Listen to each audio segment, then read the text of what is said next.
welcome to the Deep Dive. You've sent us the articles, the notes, all the wildest takes from this past week in the NBA, and our mission is to really cut through all that noise. Yeah. We are diving into some really dramatic shifts happening across the league. We're talking historical winning streaks, some brutal collapses, and of course, the harsh realities of the trade market. It's been a season of extremes for sure, and I think our job is to dig into the data and figure out, what's a real contender versus just a flash in the pan. Exactly. We're seeing these huge shifts in the standings, especially in the East, where, frankly, everything we thought we knew is being challenged by a couple of unexpected teams. Okay, let's unpack that then.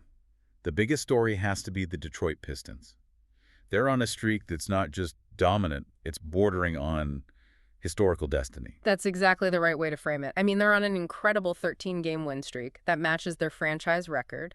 But the reason this is so electrifying, especially for Pistons fans, is the history here.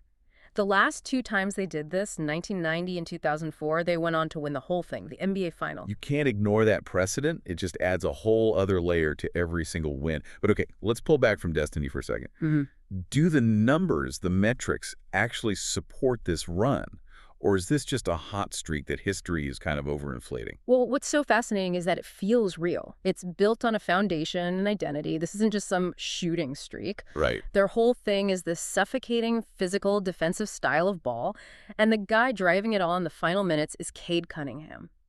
He is absolutely making a case for Clutch Player of the Year. I saw that game against the Pacers. Yeah, he sealed it. Yeah. Not with some crazy three, but with a fundamental, crucial hook shot right in the mid-post. Yeah. He is taking and making the toughest shots when it matters most. So the system is working, and the star is delivering.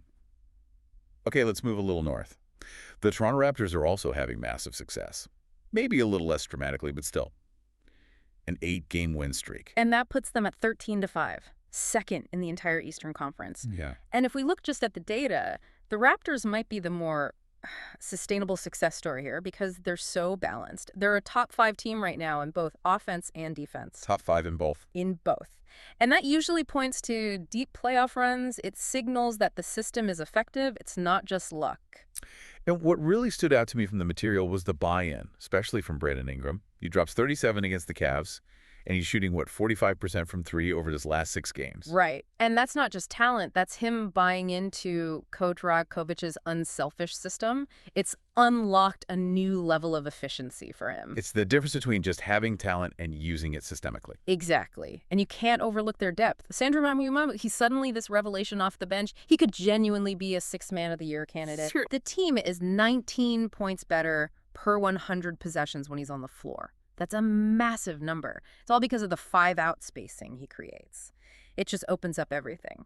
So it really seems like the East is all about cohesive, systematic success.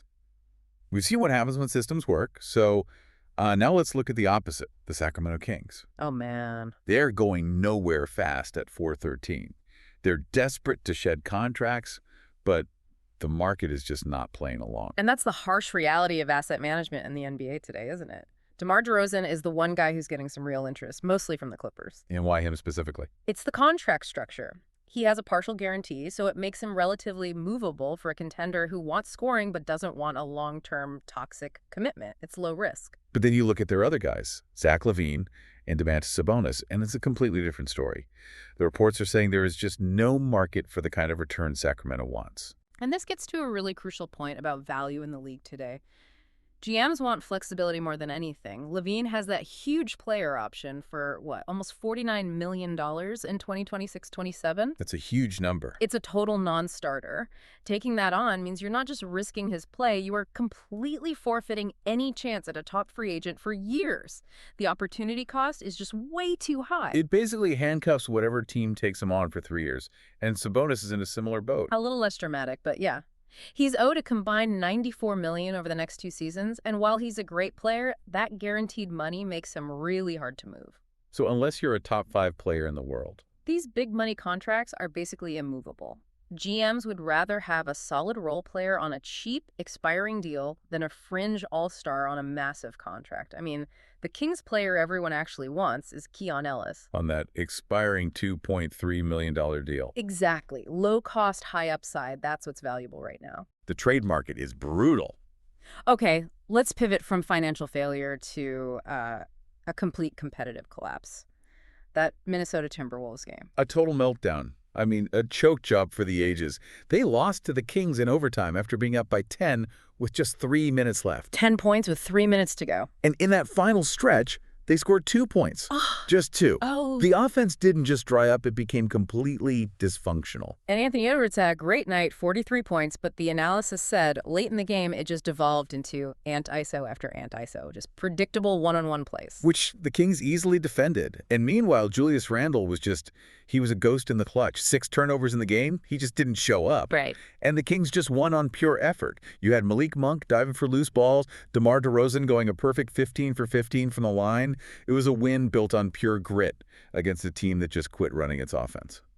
And speaking of collapses and systemic failures, unfortunately we have to talk about our Bulls. We didn't talk when they won against the Wizards. Right. I mean, this is too much.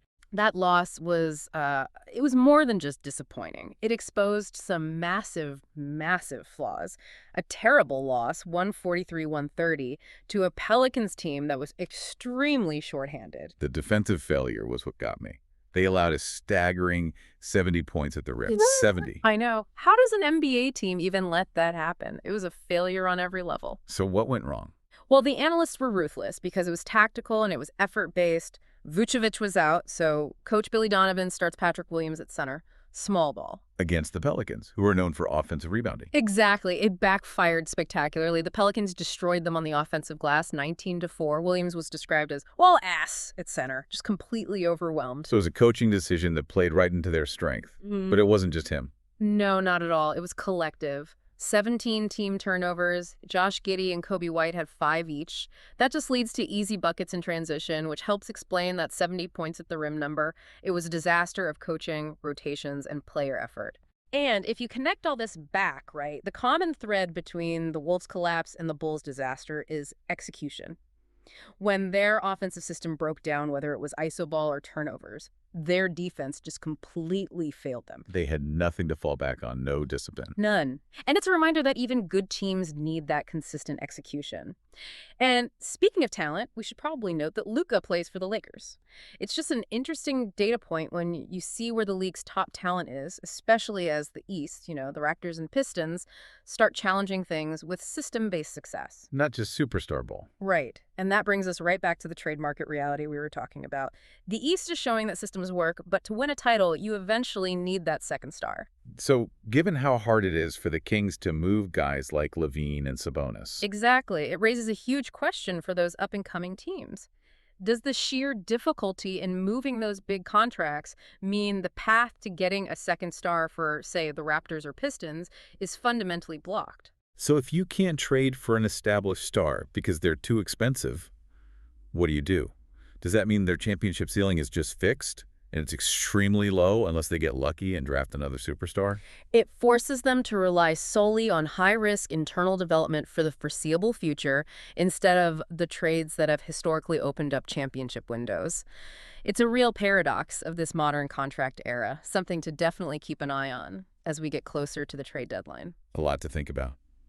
That's it for this deep dive into the chaos of the NBA. It's always a wild ride. Thank you for listening. Please comment, like, subscribe. If you're on YouTube, Spotify, please leave 5-star review. It will help the channel grow. Until next time, please check our previous episodes.